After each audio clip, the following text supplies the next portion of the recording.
The iPhone 11 Pro Max has been out for 6 months now. I have been using this phone since its launch and I have to say, it is still an incredible device. But is it worth $1,100? Let's find out.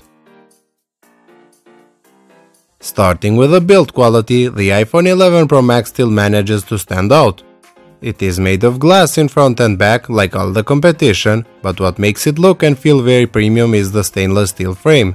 It is also more durable. Of course it can get scratched, but not as easily as phones with aluminum sides. The glass is very strong too, but it still can break, and if it does, it will cost you a lot.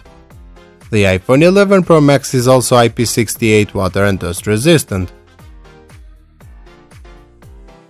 The iPhone 11 Pro Max packs the largest screen ever available on an iPhone. It has a 6.5-inch OLED display, and it covers almost all the front of this phone, with the exception of a notch on top where the Face ID is located. The screen on the iPhone 11 Pro Max is gorgeous. It is sharp, colorful and vibrant without looking oversaturated. It does support HDR10 and it can easily be visible even in direct sunlight. It did however lose 3D touch, and it also misses the 120Hz display refresh rate. Despite being 6 months old, the iPhone 11 Pro Max is still the fastest phone on the world. It is powered by the Apple A13 Bionic chipset and it can easily run everything you throw at it, including heavy games like PUBG Mobile, Call of Duty or Fortnite. One area where it does struggle a bit is the RAM management. It has only 4 GB of RAM, and even with Apple's optimization it is not enough to keep many apps open in the background. The base capacity of this phone is 64 GB, and the maximum capacity is 512 GB. The iPhone 11 Pro Max comes with iOS 13 out of the box. It runs very smooth and it never lags. I like iOS 13 a lot, and by far my favorite feature is the dark mode. I do however miss an always on display. The iPhone 11 Pro Max has a triple camera setup made of a 12-megapixel wide lens, a 12-megapixel telephoto and a new 12-megapixel ultra-wide lens. In daylight, pictures taken from the 11 Pro Max are really good. They have great details and vibrant colors. The ultra-wide camera especially is my favorite one. Unlike previous years, this year Apple added a new night mode feature to help with low light capabilities, and the results are amazing. I find it annoying however because you can only use night mode with the main camera. Video recording in this phone is also very good. You can shoot 4K videos at 60 frames per second, and that even with extended dynamic range.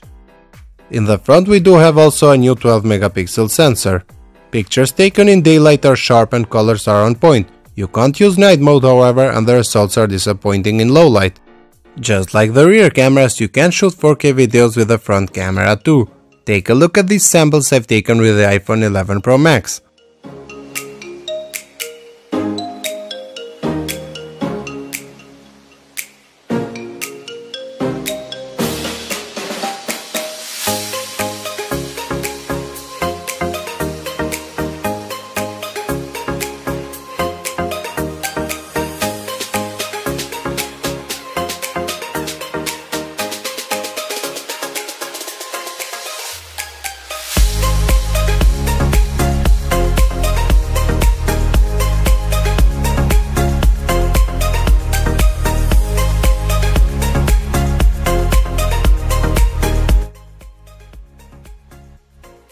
Just like previous years, the iPhone 11 Pro Max has stereo speakers. The first speaker is at the bottom of the phone, while the earpiece is the second one. The output is very balanced, and overall, the iPhone 11 Pro Max has an immersive audio experience. One of the biggest improvements of the iPhone 11 Pro Max compared to its predecessor is the battery life. The battery life on this phone is incredible. You can easily get through a day even with heavy usage. It does also charge very fast, and finally you get the fast charger in the box. It does also have wireless charging, but it misses reverse wireless charging even though it was rumored a lot. What makes the recent iPhone so special is definitely the Face ID, which is by far the most secure and most reliable biometric system on any smartphone. You have to be very careful because it is very fragile and it can't be replaced. So is the iPhone 11 Pro Max worth buying in 2020? Well, yes, It is still the best iPhone ever made, and it won't be replaced for 6 more months. It has a great design, great display, powerful chipset, amazing cameras and battery life. If you want to spend $1100 on a phone, then this is it. If you don't want to spend all that money, however, you have cheaper alternatives like the iPhone XS Max or the regular iPhone 11. If you did enjoy this video, a thumbs up would be appreciated. Thank you for watching.